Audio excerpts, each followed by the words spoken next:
Hello, everyone. Welcome to another edition of Let'sRun.com's Track Talk podcast. We've got so much to talk about this week. The Diamond League is back, and Shaunae Miller-Uibo's unbeaten streak has continued. It is now over 2 years long. An American man has won the Falmouth Road Race for the first time since 1988. Nike says it won't reduce women's sponsorship contracts for 18 months while they're pregnant and giving birth. And just in, the Kenyan men's 10,000 and women's 10,000 meter trials are in the books. This is Let'sRun.com co-founder Robert Johnson. Welcome you to the show. My twin brother is on vacation this week, but I am joined as always by our ace staff writer, the man who goes to Amsterdam and has a McFlurry, Jonathan Gault. Good to be here, Robert, and I hope that you can make it through this whole podcast without falling asleep. You said you're on your third Coke, and it's only 9:41 in the morning, and you're already 3 Cokes in, which I think might be necessary. Robert's been feeling a little under the weather recently, people. He's been taking a lot of naps. Getting sick in the summer sucks. No one likes that. So, Robert, you seem peppy. You seem energized. I think we're going to make it through the whole podcast in one piece. Thank you.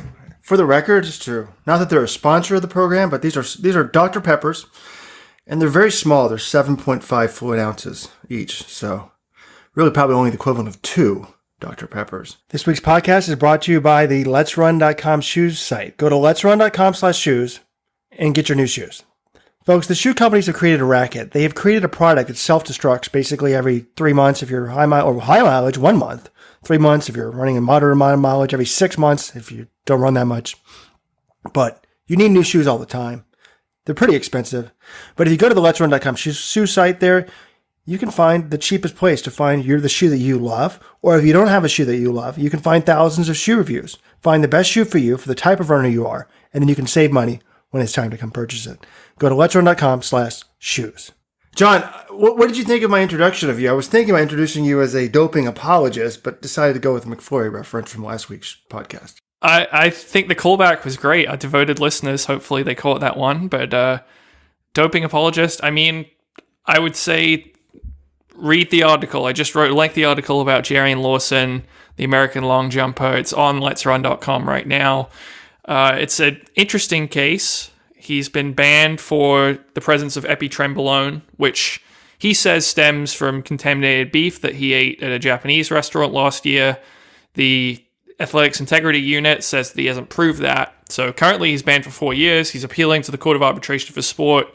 There's a lot that goes into it. It's interesting to me because R.J. Wilson and Will Clay, 2 of the top Americans in their events, both said they both failed drug tests in 2017 and 2018, and they said that they were innocent. They said it was contaminated meat, and they were cleared by USADA. But USADA doesn't have the authority in Lawson's case. It's the AIU that has the authority, and they say he hasn't proved that it's probable where the source of the contamination was, and so he's currently banned. So it's a very complex issue. I would say if you want to call me a doping apologist, at least read the article first. I know you've read the article, Robert. At least you told me you did.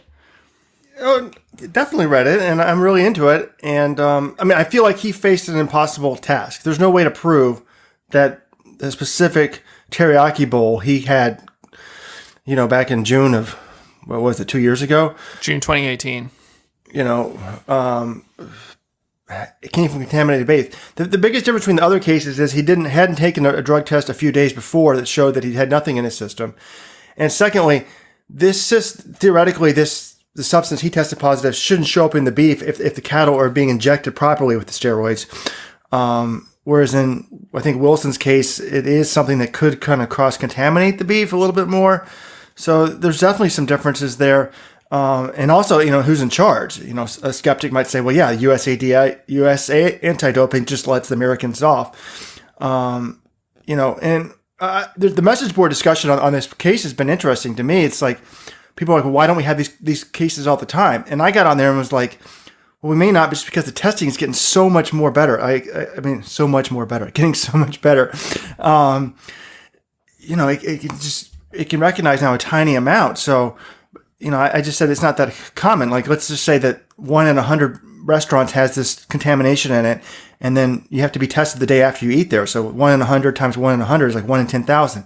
And then someone made a good point. They're like, well, then what are the odds of that like 3 American stars all test positive for contaminated beef? A.G. Wilson, Will Clay, and Jarrion Lawson. So it is kind of an interesting thing. John, let's don't talk about it too long. But if I put, not very PC, if I put a gun to your head and said clean or dirty, which one are you going with? I would say clean. In the case of Jarrion Lawson, I think you nailed it, Robert. It's essentially he faces a very, very high standard of proof, and they say it only has to be greater than 50% likely, but that's still very high to clear when you can't get the evidence that this meat was contaminated. And to me, my biggest takeaway from this is if the AIU is going to accept that meat contamination is possible, it needs to make it easier on the athletes to prove that. Because if saying this scenario is impossible, meat contamination is not possible at all, fine. Keep the burden of proof very high. But I don't think that's necessarily fair, because I do think it can happen. It's happened in other sports. Other athletes have been cleared for it in other sports. So I think it just needs to be a little easier for him to prove his innocence if he is indeed innocent. Folks, I was thinking about this. What we need, people say, why don't we see these all the time? How common is this? What we need is a sponsor. I would like to take a drug test every day for the next year. And I eat my very unhealthy diet that has a lot of meat in it. McDonald's hamburgers, the local Pepe's cheesesteak. This isn't high-grade beef that I'm eating, I don't think. So I'll take a drug test every day for a year. And we'll see if I test positive for anything, because maybe we can show insiders the video of how I look right now in this podcast. I'm not a specimen of athletic excellence right now. Oh, Robert, you look great. You're wearing a Tom Brady Gault jersey. You have a nice new haircut. You look fantastic. Thank you. But, I figured that'd be kind of expensive. I was wondering how much one of these drug tests cost. Probably like $100, $150 each. I have no idea. Let's say it's $150 times 365. Probably about 50 grand or something. It's kind of expensive, so I don't want to do that on myself. So if you want to sponsor this, or USADA, if you want to just test me, I'll be happy to do it every day. Or John, I just kind of doing the math roughly, we could fire you and test myself. Yeah, let's move on to the Diamond League track action in Birmingham last weekend. You mentioned Robert, Shaunae Miller-Uibo. I mean, let's be honest. Looking at some of these races, most of these fields were not that great. And I think part of the reason is many of the athletes have already qualified for the Diamond League finals, and they don't want to come over for this meet in Birmingham and then, stay in Europe for another 10 days or so until they wait until the finals begin. We have Zurich on August 29th and then Brussels on September 6th. I think the ones who already secured their places decided, hey, I'm just going to sit it out. I'll come back for the final. But the women's 200 was legitimately a really great field. You had Shaunae Miller-Uibo. She came on pretty late to win that race, but she won it over home favorite Dina Asher-Smith of Great Britain. And, you had Shelly-Ann Fraser-Price in that field as well. You had the two-time defending world champion Daphne Skippers in that field. Blessing Okagbare, who won in Stanford. The U.S. champ Des Bryant, wide receiver for the Cowboys, or was a wide receiver for the Cowboys. So that was really a great race. But then Miller-Uibo said after the race that she's not running the 200 at Worlds because the schedule is just not possible. The double's not possible. And she also told the British media she had put in a request to change the schedule for Doha, and the IAAF ignored it. And then the IAAF, I tweeted this out, based on what the British newspapers reported, then the IAAF actually reached out to me and said, that's not true. They never received a request from Shaunae Miller or her management to change the schedule for Doha 2019, and that's why it hasn't been changed. And essentially, there's a lot more that goes into making the schedule than just, figuring out the doubles.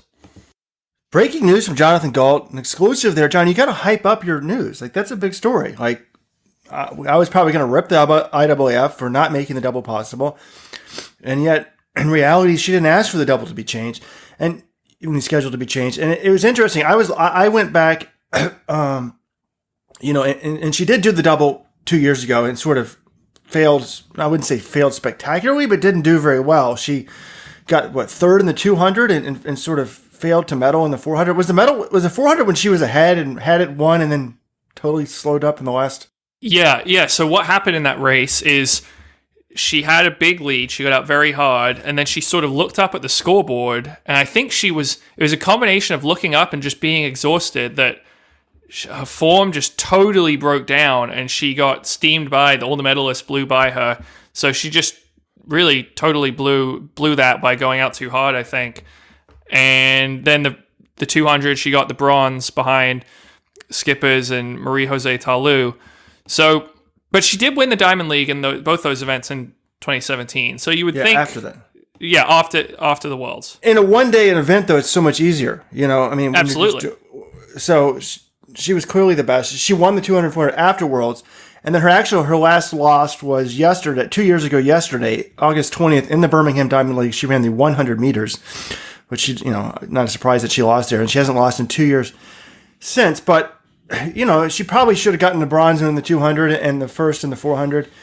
But, I was looking at the schedule 2 years ago. She had to run basically every day because the 400 was on the 6th, 7th, and 9th of August, and the 200 was on the 8th, 10th, and 11th. So there was no day that she had to run 2 events. But, that's basically 6, 7, 8, 9, 10, 11. That's 6 days in a row you're running something. So that's quite a lot. It could be spread out more if you started it at the beginning of the Worlds and put it at the end. The problem with that this year would be the mixed gender 4x4. So, they probably want to push things farther back from that this year. So they're going to put the mixed gender 4x4 at the beginning. So that's why there's the overlap this year. Yeah, yet another reason why I hate the mixed gender 4x4. But it's interesting. The IAAF, I asked them, why is the 200, 400, why wasn't it possible from the beginning? Why is the women's 1500 5K double not possible? And essentially their response was, look, it's more complicated than just making sure all the doubles are doable. The schedule has to go through, here's who it needs to be approved by: the local organizing committee, broadcast, the IAAF athletes, coaches, competition and medical commissions, as well as the IAAF executive board and council. And then they also brought up that there are a few things that you don't really think of, like the stadium configuration, where are the field events going to be going on at certain times, especially with the long throws like the hammer and the javelin. Some of those events you don't want going on at the same time as a track event because there's a possibility for danger. Or the run up has to go onto the track, or the landing area could, bounce to the side or something and land on the track. So they don't want to run some events in it. So I will admit it's probably more difficult to plan the schedule than I originally just thought. Hey, switch them, put everything some things at the start, some things at the end. But I do think for some of these races they can do a better job, and you need to know, like going into Tokyo, I don't think it's the 200, 400 doubles possible, and you need to make it possible for Shaunae Miller-Uibo. I 100% agree on that one with her, just because she's so good. I mean, I think this race from last week shows she's definitely more vulnerable in the 200, which we kind of knew all along. I mean, she was behind, but got in the end, came through with the victory. One thing, John, they do. One of the reasons why this schedule is just not as easy as putting the beginning and the end is they want to have finals in the middle of the week. I mean, you don't want to just have nothing going on. So, one thing I was thinking in the middle of the week, like who doesn't ever double? Well, the hurdlers never double, pretty much. Mm-hmm. Put the 100 and 110 hurdles, 400 hurdles. The steeplechasers never do anything else. Not that many people really do the 8. Well, I guess McCluffy, but the 815 has become quite rare these days. Yeah. So, anyways, hopefully the schedule gets better in the future. But in terms of the other, the non-sprint action in the Diamond League, I mean, we had 3 Diamond League races, all on the women's side. The 800, where A.G. Wilson got the win. The mile, where Coco got the win. And we had the steeplechase. Beatrice Shepkowicz just held on for the victory there. Yeah, so in my recap of the race, I basically said like, look, these races went very much according to form. I mean, they weren't that deep. I would argue that the heavy favorite won all 3 races in every case. I mean, I know you thought Coco might be a little vulnerable, but I don't know why. What? Because Gabriella Stafford ran 4:17 earlier this year in the mile. Like, that's really, really good. She's been competitive in all the Diamond Leagues, and she was the only one who stuck with Coco, but I don't think that was I wouldn't call Coco a heavy favorite in the mile. I would have called Wilson and Chepkoech heavy favorites in the other two events. Right.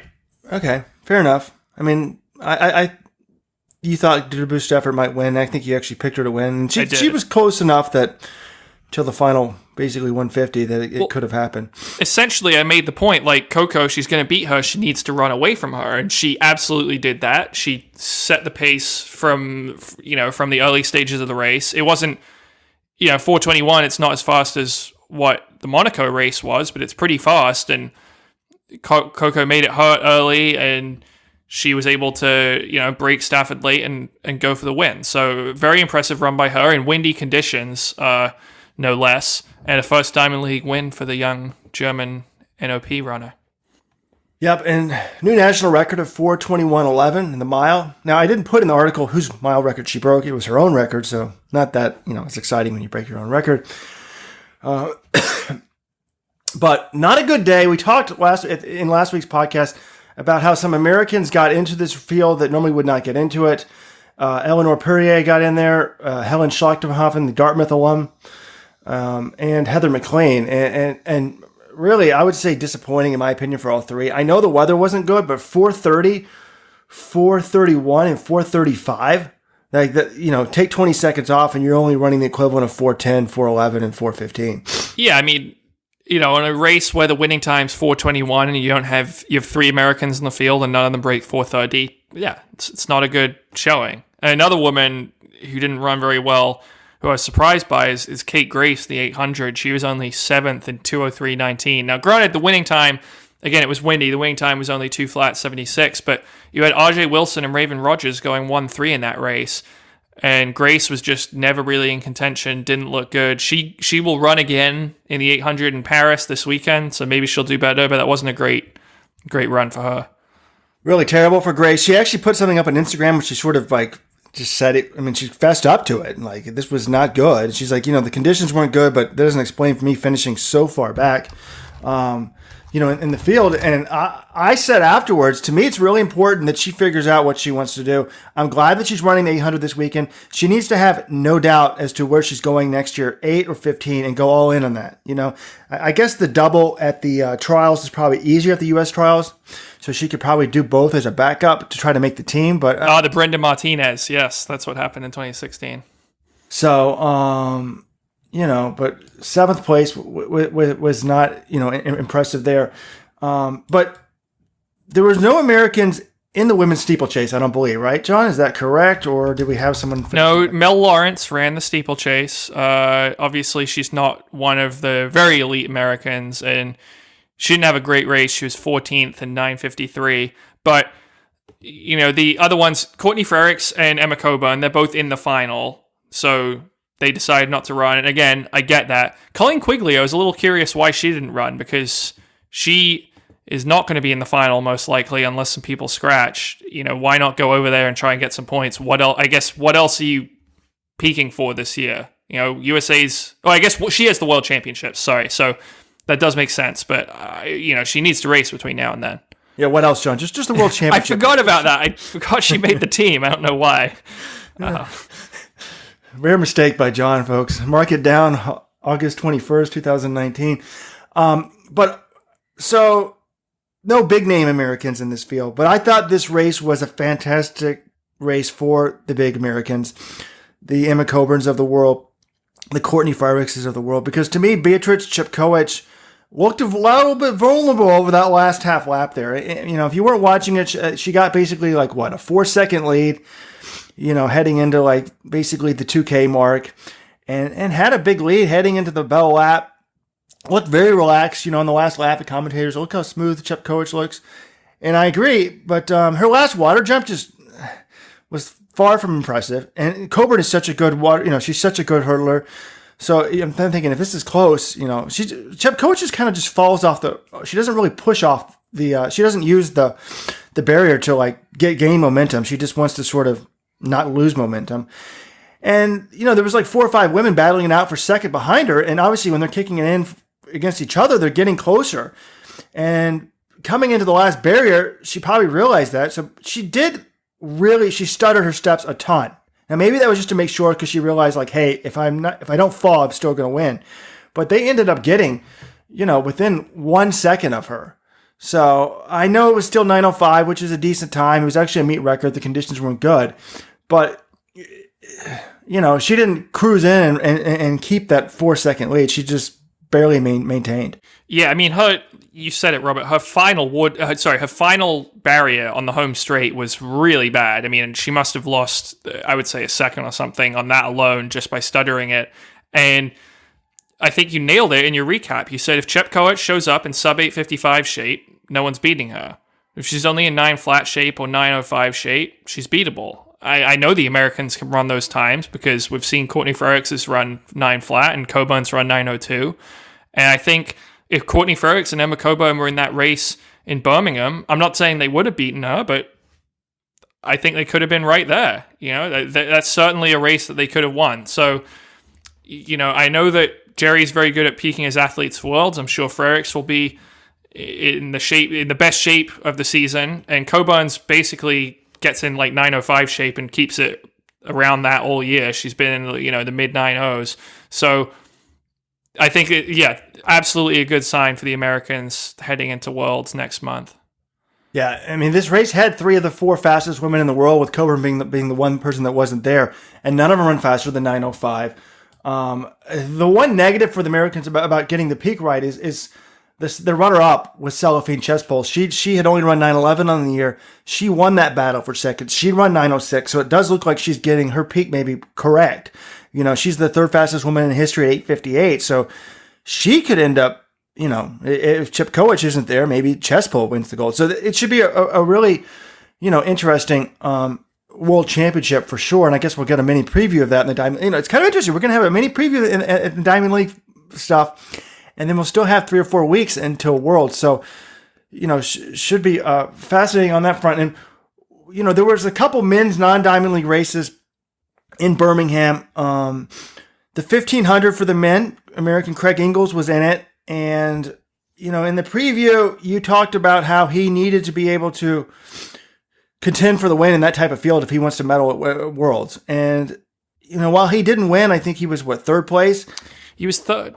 It was very close. Yeah. The other thing, Ronald Musagala of Uganda got the win. Stuart McSwain of Australia, who's having another great year, got 2nd in 3:35.21, and then Engels was 3rd in 3:35.51. Musagala was 3:35.12 for the win. So Engels was right there, and I was at Falmouth Road Race over the weekend, so I didn't watch the race live, but I was talking to Matt Sonnenfeld, who works with Ray Flynn, which is Craig Engels' agency, and he said he was watching the race on his phone, and he was telling me about it. He's like, yeah, Craig ran tactically well, he put himself in good position, he just didn't quite have it at the very end, but he was telling me, like, it wasn't an easy trip over to Birmingham for this race. Like, he was saying Engels was having trouble sleeping, he was still, like, jet-lagged, and so he was up at, like, midnight the night before the race, like, texting Matt and telling him, like, I can't sleep, man, and then Matt's like, dude, go to bed, like, you have a race tomorrow.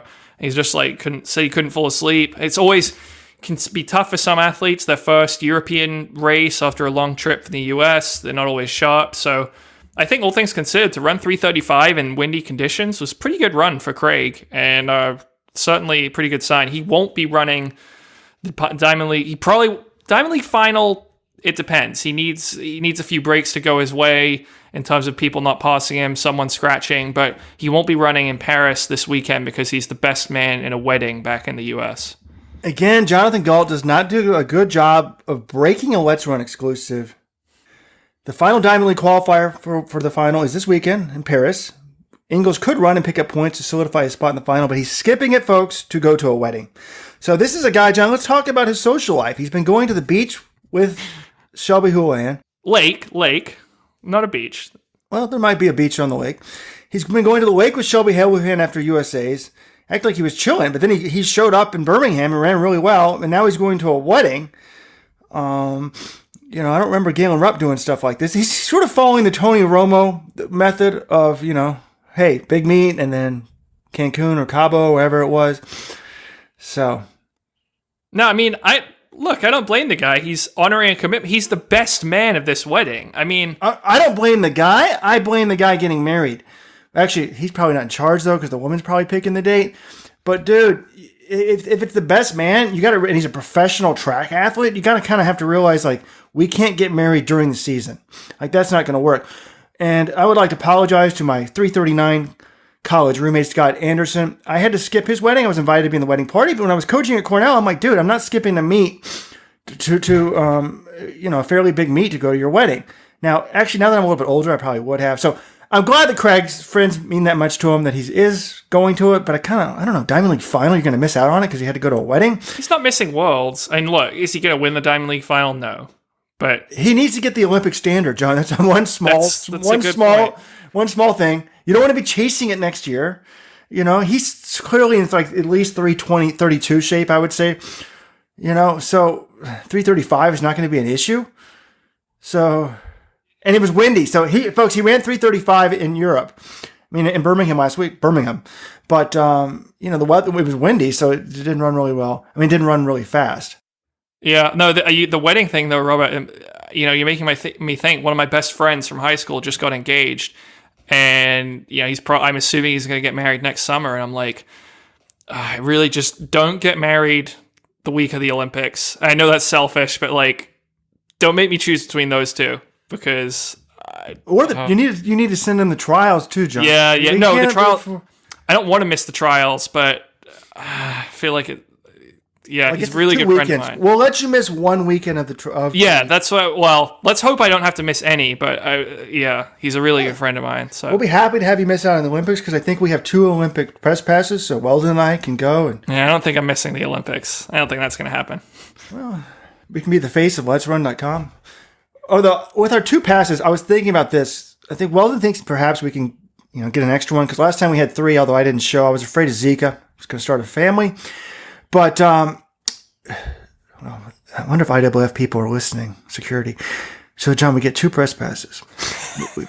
we put one in my name and one in your names. And then Weldon and I You guys share it because you're twins? Yeah.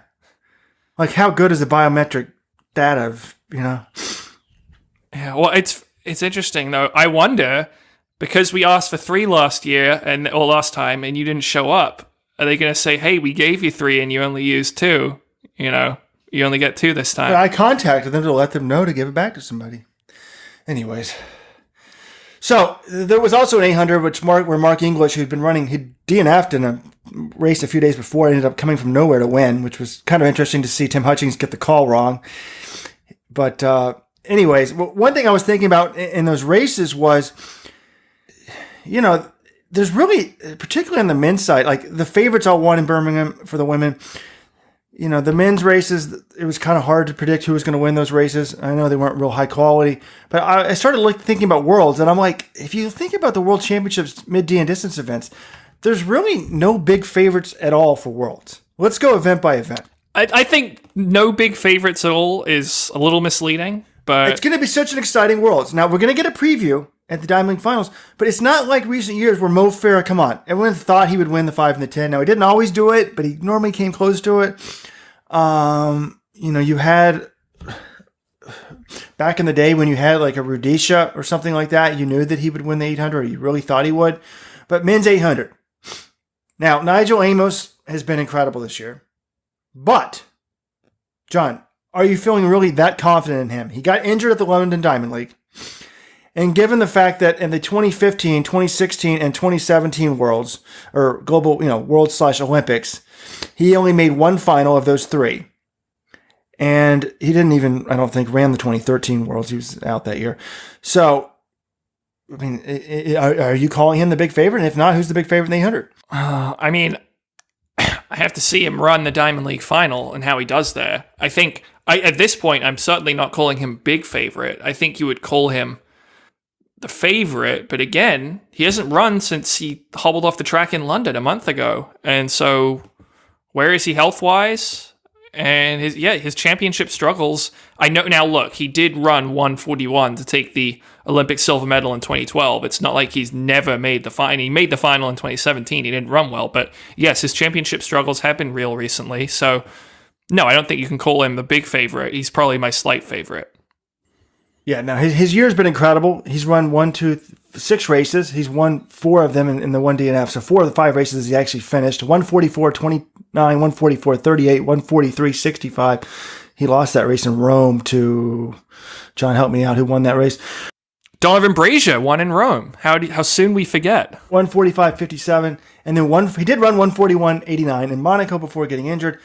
Really impressive. But what I was looking at was in 2017. I mean, he was almost as impressive. I mean, he didn't run at 141, but he was 10th in Rome in the first one. He must have fallen or something. Then he was first.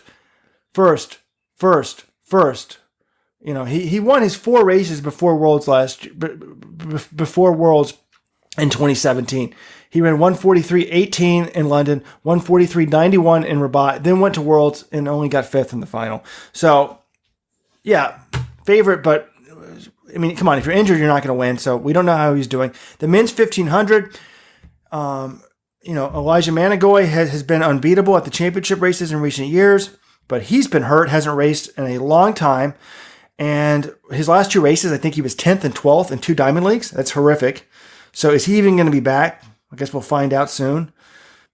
Yeah, we'll see in the Diamond League final. I haven't got an update. Are you confident that Timothy Cherit's the big favorite?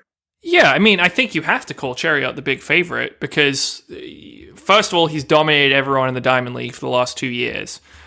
But second of all, he's always second behind Manigoy in the championships. You know, the African Championships and Commonwealth Games last year and the World Championships in 2017. And he made that big move in the 2017 World Championship final, dropped everyone pretty much apart from Manigoy. And I think that showed that his strategy can work on the big stage of, you know, making this hard move, the same thing he does in the Diamond League races. So I think you have to call him a big favorite, but, you know, you would probably argue, oh, he's Mr. Silver Medal and can't get it done in the champs. Unlike Baker Mayfield, I think that when you judge someone about winning and losing, you need to judge it in context. For those of you who don't know what I'm referring to, just Google Baker Mayfield. He was upset that the New York Giants drafted some quarterback from Duke who wasn't winning all his games in college. It's because he was the quarterback at Duke. Of course, he's not winning a lot of games in college. But, his silver medal, he's better than everyone else in the world. Now, they do kind of work together, though, in some of those races, which makes me a little bit nervous. But, no, I mean, look at it. Okay, I'll call him the favorite. But assuming Manigoy's not there, though, I mean, in good form. Because, I mean, look at this. He's won in Stockholm, Stanford, Lausanne, Monaco. You know, I mean, that's pretty sick this year. So he's been doing incredible. Okay, so we've got a favorite there. The men's steeplechase, Sofiane El Bakali of Morocco has a great kick. I would say of everyone who's been racing, he's probably the favorite because, I mean, there's been a clear top 3 of Jaeger, Caputo, and him, and he's been the second best. So I would say, yeah, he's the favorite, but Caputo's coming back to the Diamond League this weekend. So to me, I'm not real confident in Caputo. I'm not real confident in El Bakali either. Well, yeah, again, this is another thing. This is why the Diamond League finals are so interesting this year. We get to see some of these athletes who we haven't seen for a while. And Conseslus Caputo, he's been battling essentially the same injury, I think, as Evan Jaeger, this foot injury. And now he's coming back. And, you know, remember in 2017, he showed up. He had barely been doing workouts going into the 2017 Worlds, and he still went out there and outkicked everyone. And then last year in the Diamond League final, he won that race with one shoe. I mean, this is a guy who knows how to battle. So, yeah, I want to see how he runs. If he's still hurt or if he has a setback, El Bakali is your favorite, even though, you know, he had that one really weird race in Rabat this year where he was only 11th. But he won the other 2 ones. I don't think I mean, this is an event, if Caputo's not right, we could see something really strange happening because El Bakali, while he's won both of his races and he has the world leader in the 804 from Monaco, he hasn't looked totally dominant. He's had to come from behind in some of them. I think we could see, you know, maybe Hillary Bohr is in there contending for the win. He almost beat El Bakali in Doha. Maybe an Ethiopian, Shalabeo. I mean... Oh, yeah, I forgot. Actually, the steeple's getting harder for the American medals because the Ethiopians are getting decent at it for the first time ever, really. John, but El Bakali is always weird to me. He looks like it's always like in the middle of the race or like 2 or 3 laps to go. It looks like he's going to do terrible. And then if he can stick within anywhere close, his kick is insane. I know it's not as good as Caputo's, but he often runs that way to me. It's like, oh, this guy looks terrible. He's not going to do well. And then at the end of the race, he's right there. So, and then moving on to the 5,000 and 10,000, Mo Farah is gone. Big void to replace. Well, he's not totally gone. We don't know for sure he's gone in the 10K. If you actually saw, there was an article, NBC Olympic Talk yesterday. Farah was asked about would he run the 10K at Worlds, and I'll pull up the quotes in a second here, but essentially he was saying, like, look, I have the bye. I can go run this race if I want to. Don't just totally ignore me. So, Wow. Breaking news by Jonathan Gault yet again. Something I wasn't aware of. I mean, I know that he had hit a Dash Doha 10K tweet or Instagram a few weeks ago. I didn't really believe that. I think he's...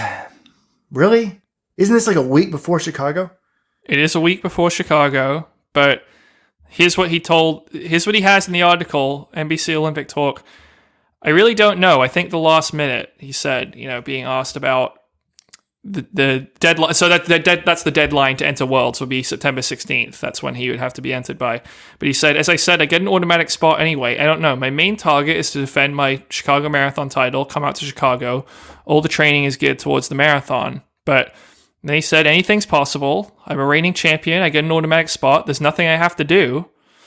Just, to me, he's certainly considering it. I don't think this means he'll run the Worlds, but I think it would be thrilling if he runs Worlds. It would be very interesting if he still honors his commitment to run Chicago a week later.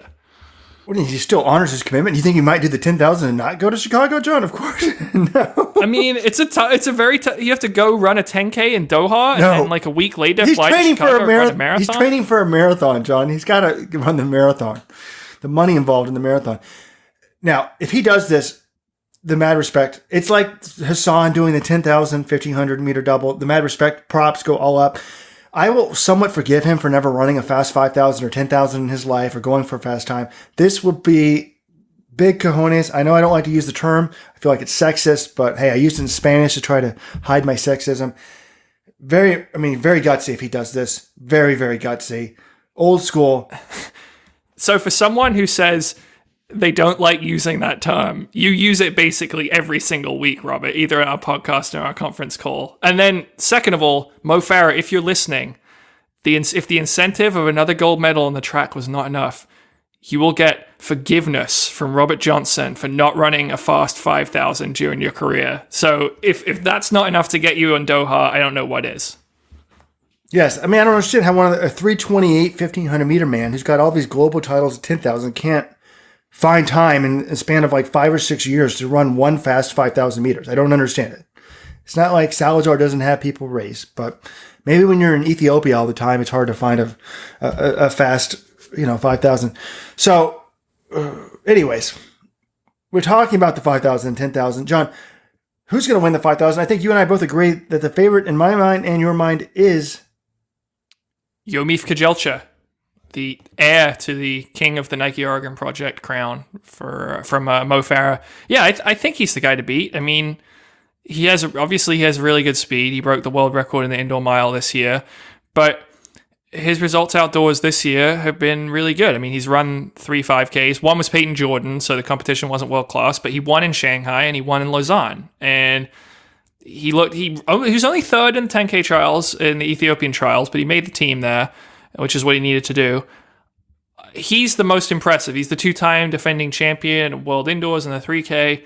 But obviously, Solomon Barega is really good. Hagos Gebrawet's been having a great year. Telehun Bekele has sort of come up and is now contending. Like, I don't think you can lock Kejelcha in. His PR is only 8th this year, though granted most of the PRs in that... his season best of 13 flat is only 8th in the world this year. But of the 7 guys ahead of them, 6 of them ran their times in the same race in Rome. So I don't know which Kejelcha wasn't in. So I don't know how relevant that is. But I wouldn't call him a lock. No, but he's undefeated at the 5,000, which I think is big. Whereas these other guys that have run faster than, look at the world leader, Telin Haile. He's only run, I guess he's run 3 of the 5,000s he's run, but he was 5th in Shanghai, 3rd in Lausanne. Lausanne is his most recent 5,000. You've got Gebrawet. He has only run one 5,000 of the 4 that he's run this year. That was in London. And then Borrega hasn't won any. He's second in every 5,000 he's run. So, yeah, I mean, that's the guy that I would go with. Now, the 10,000... Well, wait. We're assuming, though, that Kajelcha is on the team. Because I have not seen the Ethiopian. We never really know how they're going to pick the team. But if you look at the world list right now, Kajelcha, by season's best, is only 5th among the Ethiopians. And they do get an extra spot because Mukhtar Idris has the bye, but we don't know if they're going to use it on him or not, or if they're going to give it to whoever wins the Diamond League. Oh, wow. It's not inconceivable that they just go by season's best and don't pick Kajelcha. Wouldn't the Oregon Project realize that and try to get him in a better... I guess you had to run 12:54, which isn't exactly easy to do. Did they have a trials race, John, that they announced, kind of? Not that they have one in the 10K. I don't know if they have one in the 5K. They might just use the final in the Diamond League. So that one we'll see. But let's move on to the 10,000, Robert. Obviously, Kajelcha is a threat there as well. I mean, everyone and their mother is running this race. Maybe Mo Farah, we don't even know. I think even if Farah runs, if he's in the middle of marathon training, he's trying to run Chicago a week later, I think probably he's going to get beat. But, Kajelcha, you have Ronex Kipruto of Kenya. So let's talk about, actually, the Kenyan trials were just this morning. And so we have the results there. Jeffrey Kamworor won that one.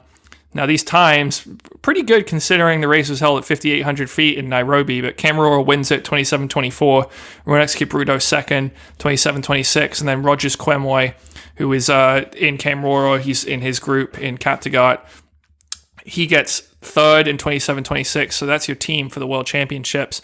So those guys are going. The Ethiopians have Geverwet and Borrega and Kajelcha, who will be threats, and then the Ugandans, Jacob Kiplimo, and my pick, I think this guy's the favorite. I don't know if I would call him the heavy favorite, Joshua Cheptegei, the world cross-country champion earlier this year, and then he won the 2-mile. He outkicked Paul Chelimo to win the 2-mile at the pre-classic. I think he is the silver medalist from London 2017. I think he's the guy to beat in the 10K. Hard to argue against that. I mean, he's winning the 2-mile at pre and world cross. That's pretty sick. Right? I mean, that's pretty darn good. And he really took it to Mo Farah 2 years ago. But, John, let's talk a little about these Kenyan trials. Off air yesterday, I think we were talking about the 10,000. And, we were talking about the Ethiopians. But then when we got to the Kenyans, we said Gabriel won the Ethiopian trials. But then I pointed out that, Kipruto had beaten all the Ethiopians in Stockholm. So, but your take on the Kenyans was, you thought that Kipruto, right, was the man to beat. Among the Kenyans, I think he would. Yeah, I thought he would probably be the best Kenyan. I thought the Cheptegei was the best guy overall, but he's obviously not Kenyan. So yeah, for Kamworor to beat him, now maybe they would we're all making the team. I didn't see how the race played out, but I think that's a good win for Kamworor over Kipruto.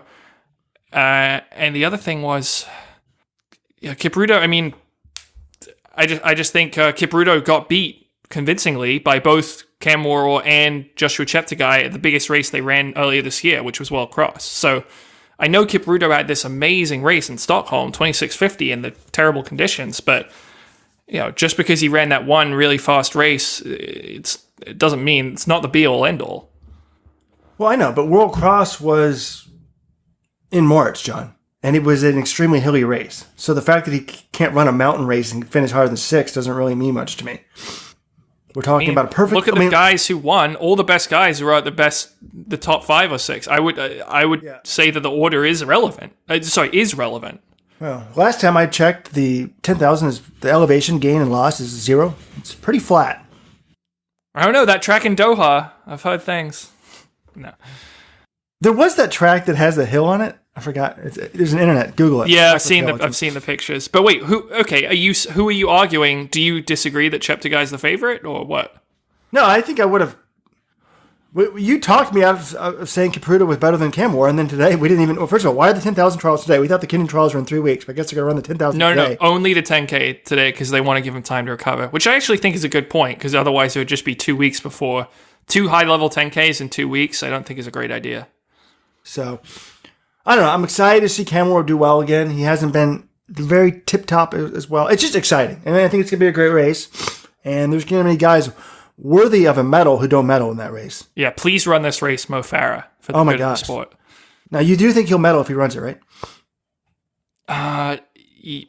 Yes, because it's sort of a ips post facto. I don't know if I'm using that phrase correctly, but the fact that he would decide to run the race, I don't think Mo Farah would run the race if he didn't think he could medal. So I think just by showing up, that shows that he would be in good enough shape to medal. Okay, since we talked about the men's field, let's talk about the women, 800 through steeple. I mean, 800, obviously, A.G. Wilson. She's the one to beat. We don't need to spend any more time on that. 1,500, though, to me, I don't have a favorite. Again, it's like, well, actually, I do. Would you like to hear it? But I don't feel confident in this at all. Are you saying Gazebe Dababa, Robert? Correct. I mean, I don't like saying that just because, well, she doesn't have a history of doing really well at the outdoor championships. Seems to be a specialist at running well when no one's paying attention. She did. She won Worlds in 2015. So, she, 2015 and 2016, she was the Olympic silver medalist. But, I mean, if you look at her this year, she's undefeated in the 1,500. She's run 355 and 356 in her last two races. Admittedly, she hasn't raced on the Diamond League circuit at all, really anywhere since June 30th, so we don't know what she's up to. But, if you look at the 1,500, I would say, who do you feel confident that is going to beat her? I mean, I feel like Faith Kipyegon has been unbeatable in recent years when she's healthy, but she's coming back from the pregnancy. We don't really know what type of fitness she's in. Sifan Hassan is the world leader, but she's probably not running the 1,500. Laura Muir is hurt right now. And then, next on the world list, Gudaf Segay. Well, no. Don't forget, Shelby Houlihan's going to be in that mix. But, yeah, last time Houlihan raced Dababa in a global championship, she got spanked twice at World Indoors in the 15 and the 3K. So, yeah, I don't know. I mean, Dababa, I do question. I'm not entirely sure she's a great tactician. I think she's just has the fitness most of these times that she's just so fit that it's basically impossible to beat her. But I don't know. There are so many questions about so many of these women. Yeah, it's exciting, though. I view this all as very exciting because, I mean, Faith Kipyegon, look, she's only raced once. Guess what? She won the pre-classic.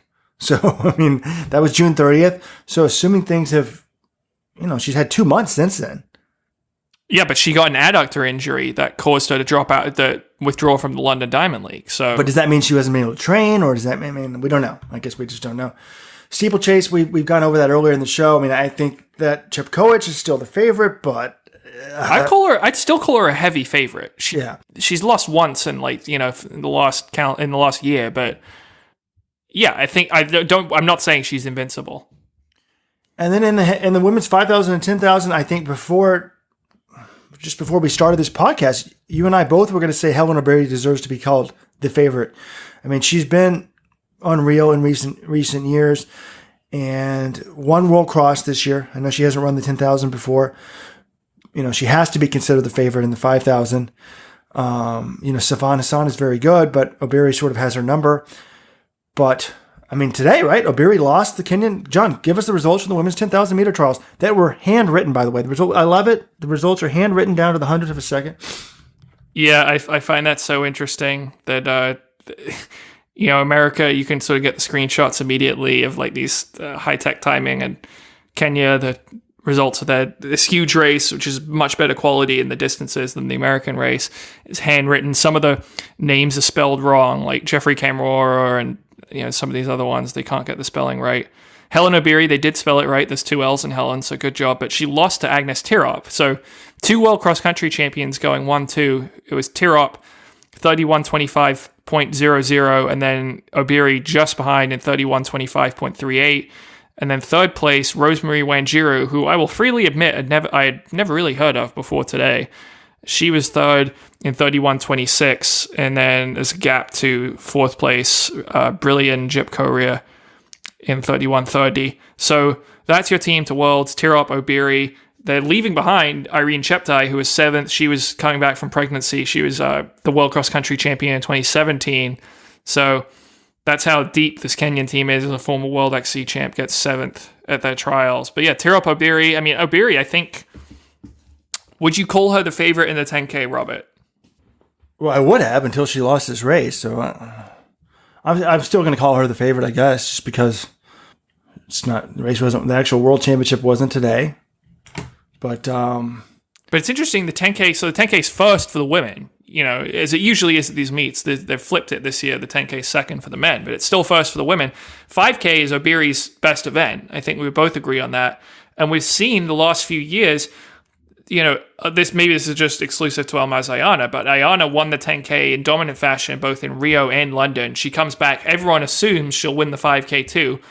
She doesn't. She gets beat in Rio by Vivian Chariot and by Obiri, and then she gets beat in London by Obiri. And I think Obiri, it's a hard double to do, to win a 10,000 and then come back and then run really well and win that 5,000 as well. I know Mo Farah has done it a lot on the men's side, but in recent years, it's been very difficult for women. So I just wonder how much will that race take out of Hellen Obiri. But then, some of her top rivals may be also trying the double, like Sifan Hassan.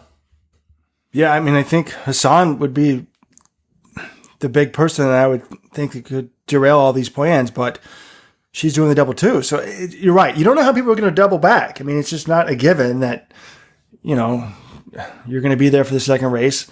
Although you have a full week and it's only one race. Well, they've got to run the 5,000 trials. So who knows? John, as Rosemary Wanjuru, you obviously haven't been paying attention to the U.S. road scene.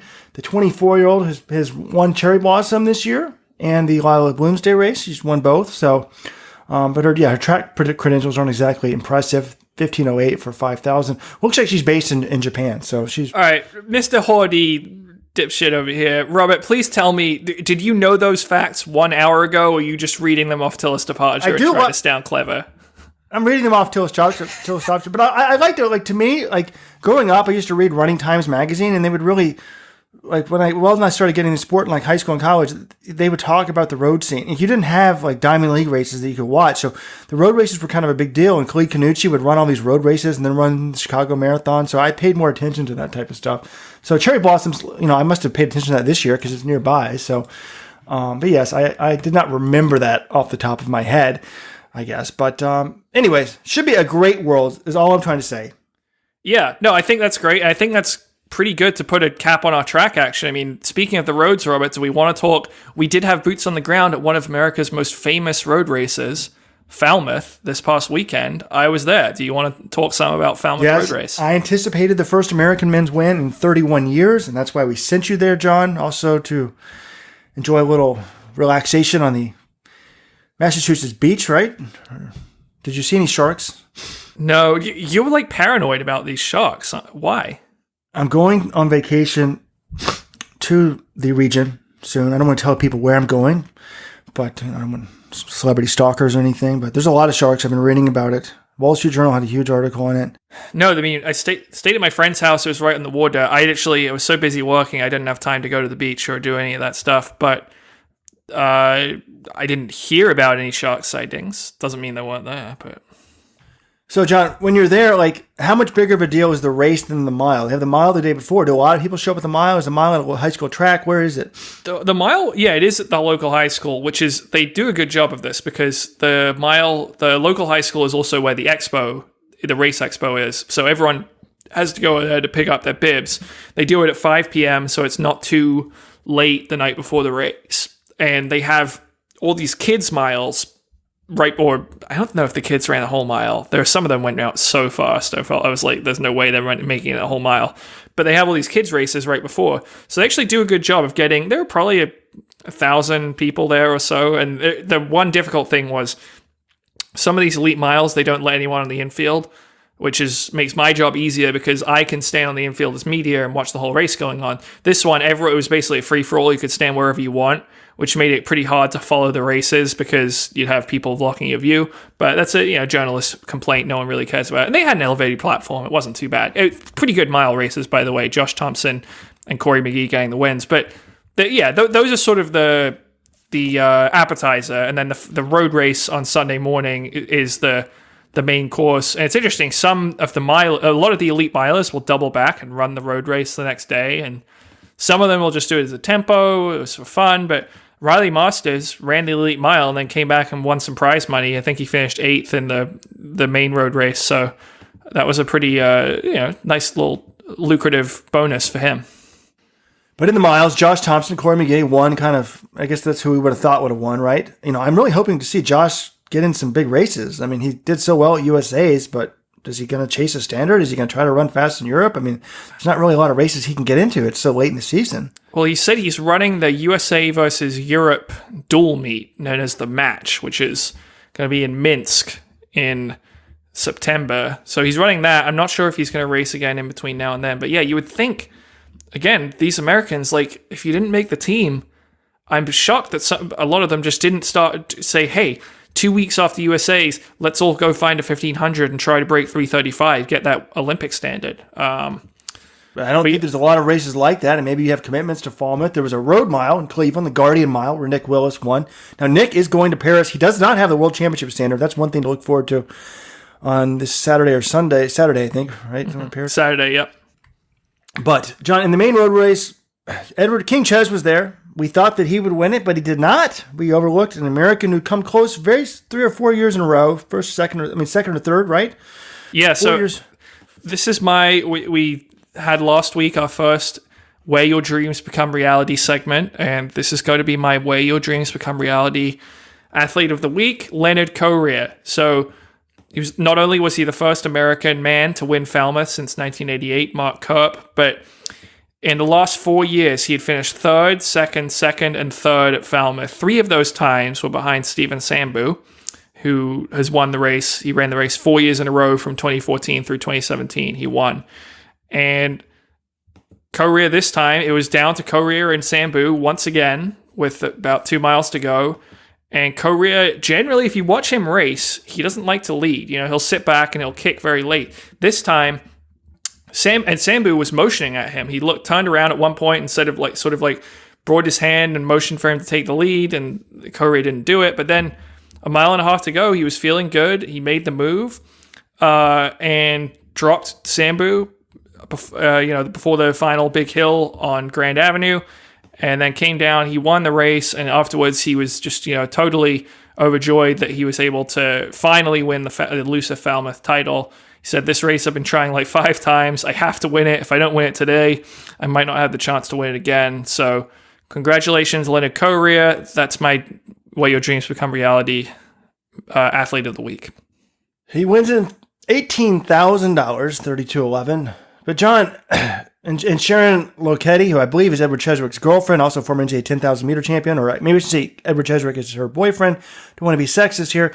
She was a surprise winner in the women's race with Sarah Hall, only 5 seconds back. Sarah Hall said she was going to run race pace, marathon race pace, and ended up running faster than that and doing quite well. But what I want to point about this race, John, is there was kind of a number of big names like way back. Do these people just show up like it's a fun event and want to get paid, or like, okay, Des Linden, 9th, 38:33, so she's more than 2 minutes back. Yeah, but Des is she's going to run New York. She's probably in her early stages of her build-up. At this point, she's clearly a marathoner. Like, that's her best event by far. She's never been known as like a really, really good short-distance runner. So what are you expecting from her in a 7-miler in August, Robert? Well, Molly Seidel, even 11th, no prize money, 38:45. I know she hasn't been running well. It's just I don't like seeing big names not running well. So, Where Your Dreams do not become reality. If big names ran all the time, the sport would be boring. We'd have nothing to talk about, Robert. Fair enough. But yeah, Sharon Lochetti, impressive win, and Sarah Hall. I pointed this out, but she was second in this race in 2015 as well. She ran 37:10. Now she's age 36. She's running 2 marathons this fall, Berlin and New York, and then running the trials next year. And she ran significantly faster, 36:34 as opposed to 37:10 this year versus 2015. So really impressive stuff for Sarah Hall. And since we're talking about the women, should we talk about Nike? Nike's gotten some positive publicity this last week for coming out with a new pregnancy policy. So they've said that they will not, if a woman on a sponsorship contract gets pregnant, they will not cut their salary. So I think in the past they would put them on hold, right, while they were pregnant and not get paid, and then it would start up afterwards. But the problem was if they didn't run well afterwards, they would get cut. So now they're going to continue to pay them while pregnant, I believe. And they can't be cut in the 8 months before the baby is due or the 10 months after the baby is due. John, are you in approval of this process, of this new policy? Well, of course I approve it. I mean, who wouldn't approve of this? But yeah, it's good. I think it just shows the power of journalism. I mean, Lindsay Krause at the New York Times and Alicia Montano and Alison Felix have been speaking out for it. And when you get a big platform like the Times behind this message, people wake up and listen. And Nike was spurred to change because it showed the athletes have power and journalists have power. So, and I think a good solution was reached here. And I'm glad to see Nike stepping up to the plate. So I would say kudos all around. John, I just asked you. I wanted you to look good, so very woke, so the women could think John's very sensitive and pro-feminist. But instead, you got insulted by me asking for approval of the process. But no, well, what do you think? I mean, I'm not going to say no. No, as someone who has a wife that works and a new baby, I think that it's very important to try to. It's very hard to balance. You know, if you choose not to go to work and not stay at home, or even, well, some people can't, choose to stay home because they don't have the money, but it's very hard to balance. So I'm all for it. But it's kind of weird that I feel like Nike got piled on here. I don't think that their policy was that much different than what anyone else's policy was. It would just put everyone on hold while they're in pregnancy and then pay them afterwards. But I think the reason why Nike was the focus is A, they're the biggest. And B, they started doing these, they do these commercials where they're doing all these women empowerment ads, and people are like, hey, shut up, so hypocritical. So it was kind of interesting how I feel like it was a pile on Nike, but I guess, people like to pile on number one a lot. So well-deserved pile on and well-deserved response. Yeah. Also, Robert, we have a request. Weldon Johnson, while on vacation, he knows we're recording the podcast right now. Did he just type in here? I see it here. Amazing. No, I typed that in. It was a text message he sent to us, but he wants us to get political. He wants us to apologize to the people of Aarhus because the American president, Donald Trump, has canceled his visit to Denmark after finding out that, negotiations for the acquisition of Greenland are going poorly. That's a sentence I never thought I would say on the Let'sRun.com podcast, that the US president doesn't want to go to Denmark because he can't buy Greenland, but apparently that's the reason. But Aarhus, I think Donald Trump is missing out. Denmark was a wonderful country. We visited Copenhagen and Aarhus, terrific hosts, really like the scenery. Nothing bad to say about Denmark. Mikkeller beer, you loved as well. Mm-hmm. It's clear you guys had a good time over there, and I don't think the people of Denmark should view this as a negative. Donald Trump obviously loves Denmark. He wants to purchase a significant portion of it. It's kind of their version of Alaska. Hey, Russia gave it to us. We bought the Virgin Islands. I mean, hey, I'm happy that we did. So the Virgin Islands are my place. My wife loves like Cape Cod and Nantucket and those places. To me, Virgin Islands is the place to go. So. Yeah, well, it's interesting. The U.S. Virgin Islands, the USA acquired them from Denmark. Yeah. That's what I'm saying. People act like it's crazy you're going to buy land. I mean, we used to buy land all the time. Oh, one other thing about Falmouth I wanted to mention. Sorry. Shout out Joan Benoit Samuelson, 6-time Falmouth Road Race champion. And she ran 45:26 for the 7 miles, which is 6:29 a mile. Despite 70-degree temps were in the mid-70s, 98% humidity. It was very muggy on Cape Cod. She won her age group by almost 7 minutes. So just 62 years old to run 6:29 miles, just reel them off like that. Very impressive for Joni. And hat tip to Fast Women on Twitter for pointing that out. But wait, how old is she? She's 62. Oh, I thought you said 69. I was like, wow. Still impressive. Still pretty impressive for 62. And then one other thing that happened last week, this was in the news a lot, was Usain Bolt. It's the 10-year anniversary of his world records in the 100 and 200 meters. One thing I'm kind of interested in, Robert, I put this out in a poll on Twitter, and the responses were very even. How old do you think is the person who will break Usain Bolt's world record in the 100 meters right now? The options were 20 or older, 10 to 19, 0 to 9, or has not yet been born. Let's say like 0 to 9. Clayton Johnson. You heard it here first. Future world record holder. We've taken him to the track for the first time. He seems to like to run around in circles. He did 1 lap. He was happy to run extra distance. He went out to lane 8, rolled around. I don't know if he seemed more into the 400 though, John, at this stage. I guess though Bolt started as a 200, 400 guy though, right? Yeah. So, what's your take? Like, when do you think? I don't see it being broken in the next decade. I think it's. It only takes one guy though. There could be some guy who's like 16 right now and is just some freak of nature like Bolt and comes around. So I'm not going to say it's not going to be broken, but I'm trying to think how long did some of these other records last? Like Michael Johnson, his 400 world record, he set it in 99 and it wasn't broken until 2016. So that's 17 years. I would say that Bolt's might be even more impressive than that. So it might last like maybe 25 years. So let's say it's broken in 25 years from when it was set, which would be 2036, right? That's 17. No, 2034. So that would be whoever's breaking in 2034 probably is pretty young right now. But I would say that, I'd say 0 to 10 is probably right.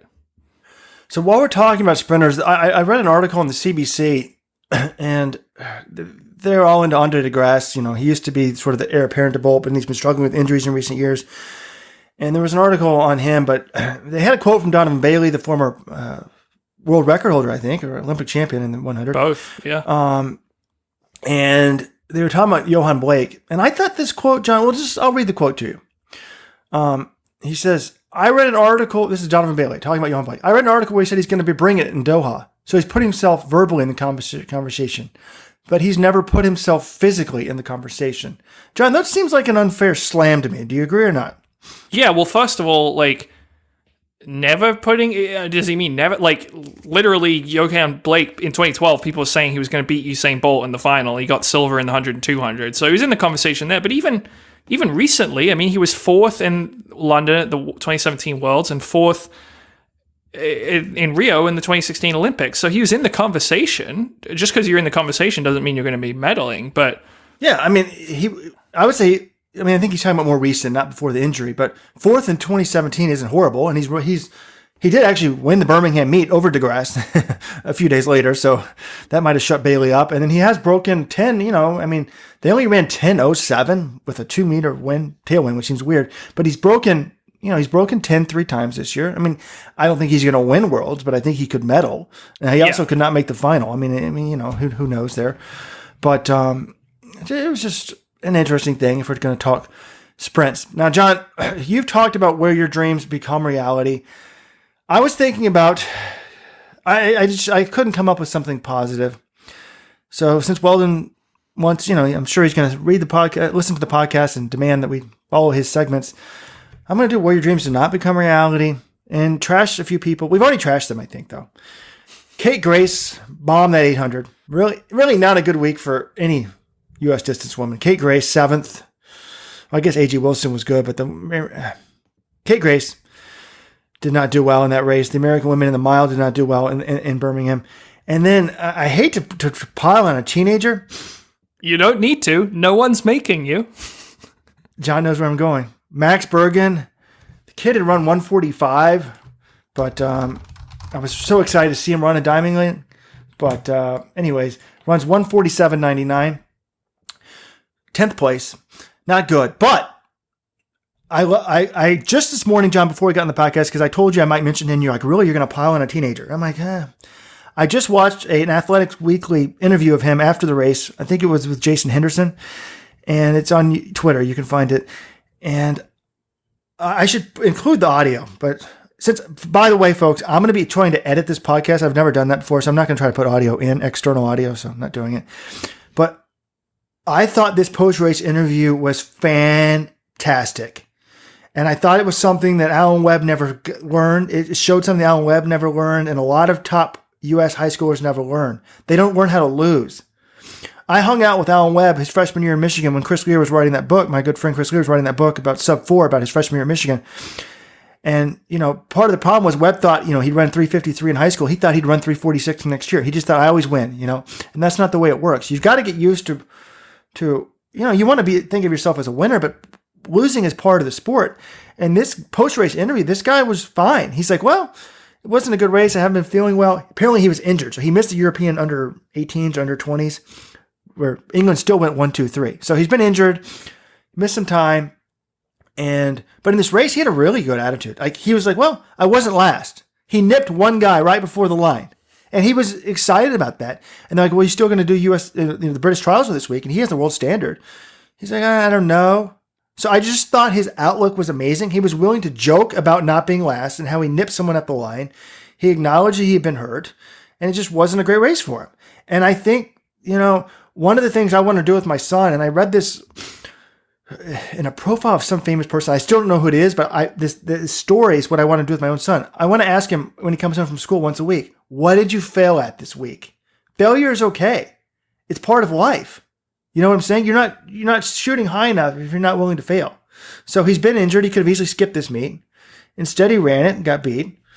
And so his dreams did not become reality now, but hopefully in the future, Max, we'll see good things from you. Wow, Papa Johnson doling out the life lessons there. Yes. Now, John, what did you learn from the message board? Do you have any favorite threads? I have two. There's so much wisdom on the message board. I know it's somewhat controversial, but there's a lot of fascinating stuff.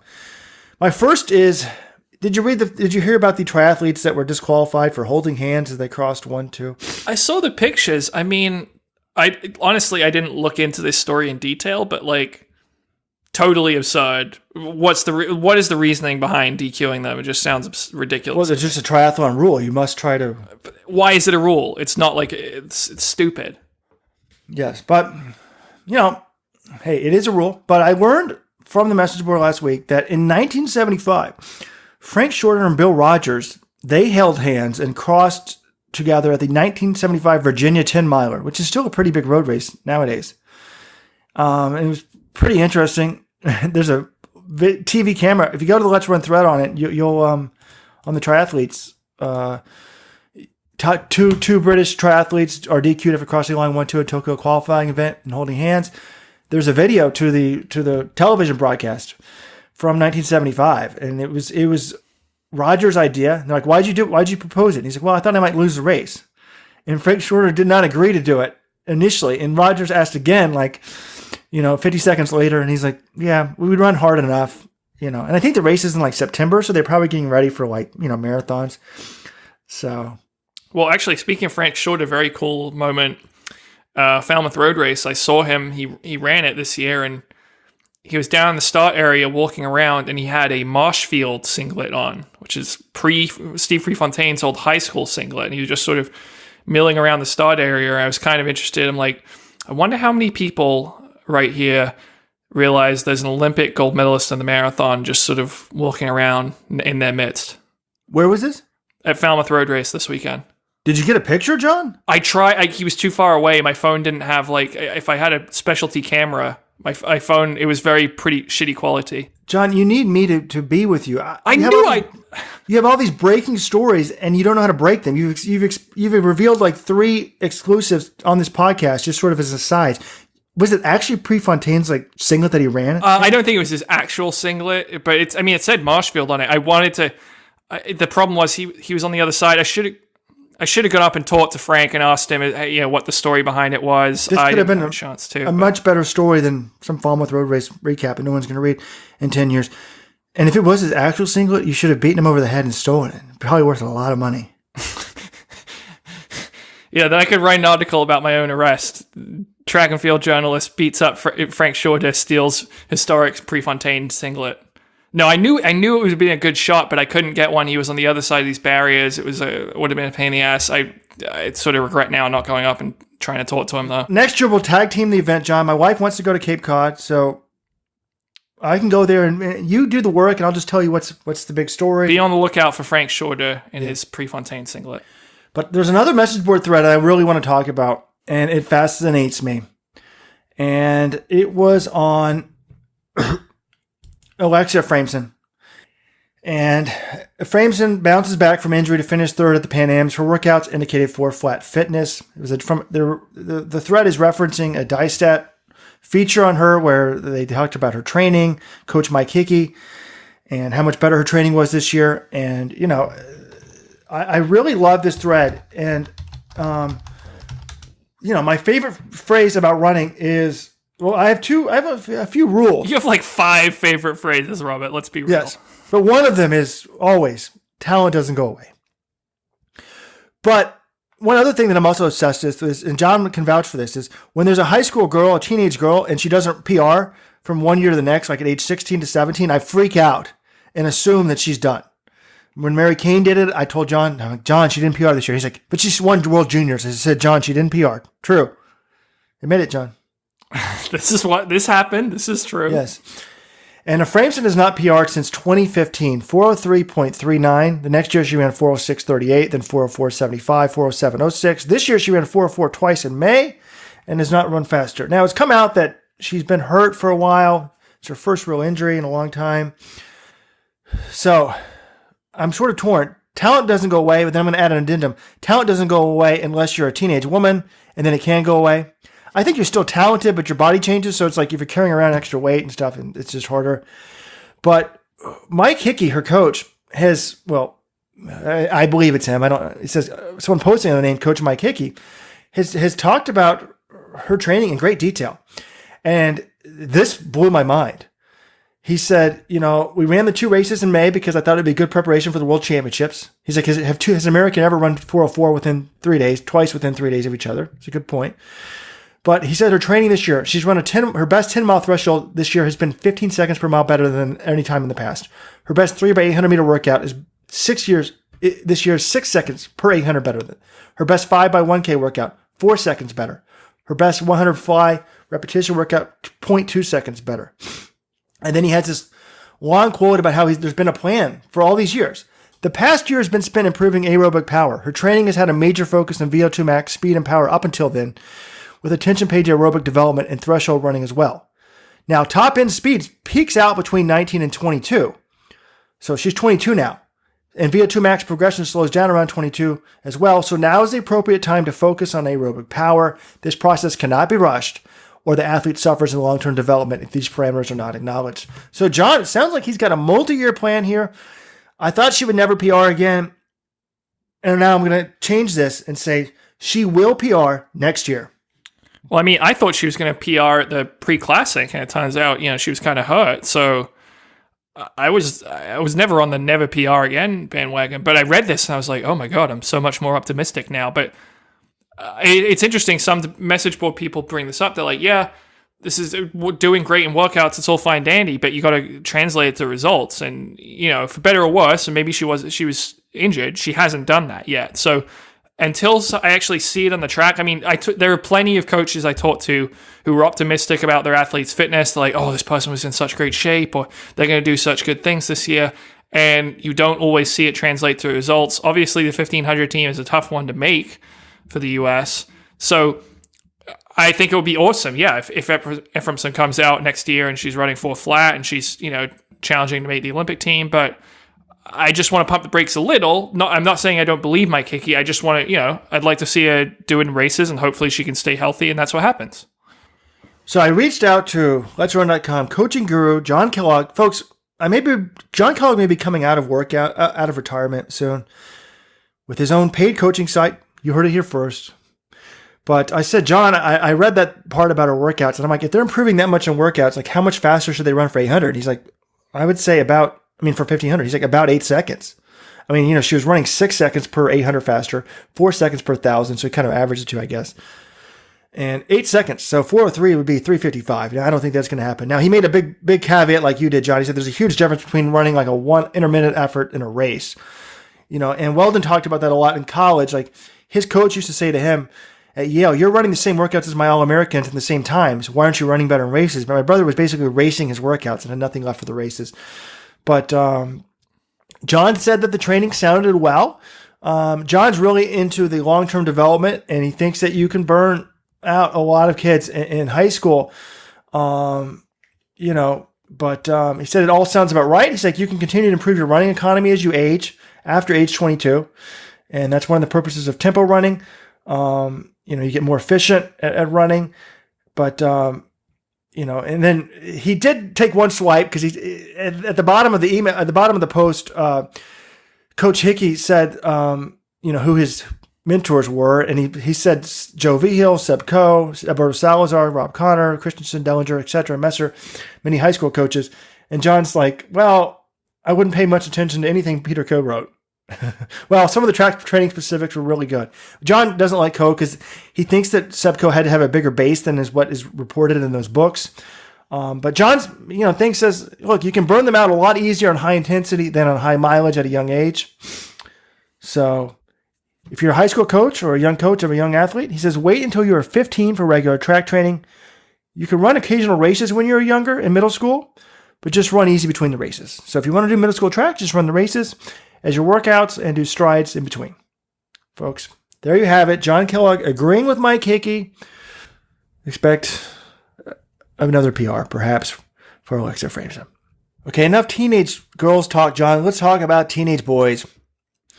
There's another thread I want to talk about, and this thread is referencing an article in the Austin American Statesman written by Joanna Gretchel. Is that how you say it, John? Believe so. And it's on UT freshman 400-meter star Jonathan Jones. He ran 44.63 as a freshman this year. I think he was like third at NCAAs. So really good. Now I think he's a little bit older for freshman. Yeah, he's actually 20 years old. I just looked it up. So he took a year off between high school and college because he started track late. He was from Barbados is where he's from. Good. I was going to say Bermuda, but guys, this thread is fascinating. Or the article was fascinating, and I started the thread about it when I saw it.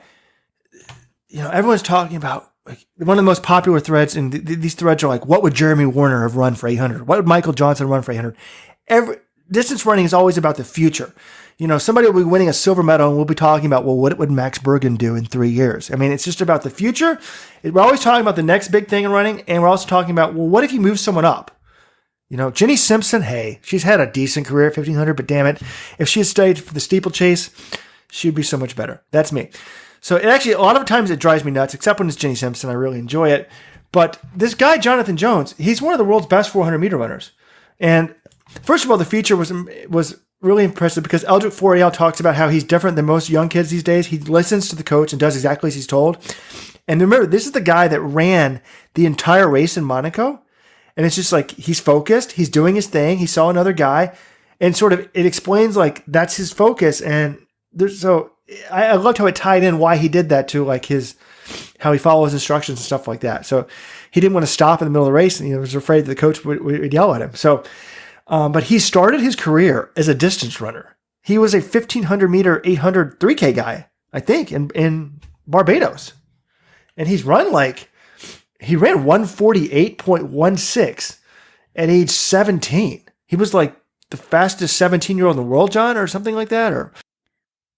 Yeah, it's really terrific. And actually, Robert, he had a great quote about his race in Monaco where, he went and ran basically the whole race by himself. He said, it might sound strange, but Monaco running by myself was the biggest highlight of the year. I was mentally active the entire race, going through my race plan the whole time and executing exactly how I envisioned it. And he ran unofficially a 44.6, which, his personal best is 44.63. So he was basically right there. So that was really cool. But yeah, it's incredible that he moved down in distance once he got to Texas running. But essentially, Edric Florial said in the article, I was looking his splits, like the way he was running these races, he was closing way too fast, and for what he should have been capable of, he could just tell he had this incredible natural speed, and obviously it showed. If you got out the first 200, running the first 200 hard, basically is what he said, is 400, because he was still running 400s. Like in 2016, he ran a 47.64 400. Also ran 148.16. Now in 2017, he slowed down the 800, ran 150. And then 2018, 149. So it's kind of stagnated in the 800. And you do see that, Team Phenoms, a lot of guys sort of stagnate in the 800. It's a hard event to improve on. But 355 in the 1500 in 2017. So he's a 413 miler who runs 44 in the quarter. Move him up to forget the 800, move him up to the 15. Imagine in a tactical 1500, he'd blow everybody away. I just think that it's a real testament to Forial. I've never spent any time with him personally, but I respect the results he's been getting. And I think some of these top coaches just are at another level compared to other people. Dan Paff, who was my brother's assistant when he ran his 5th year at the University of Texas, is super.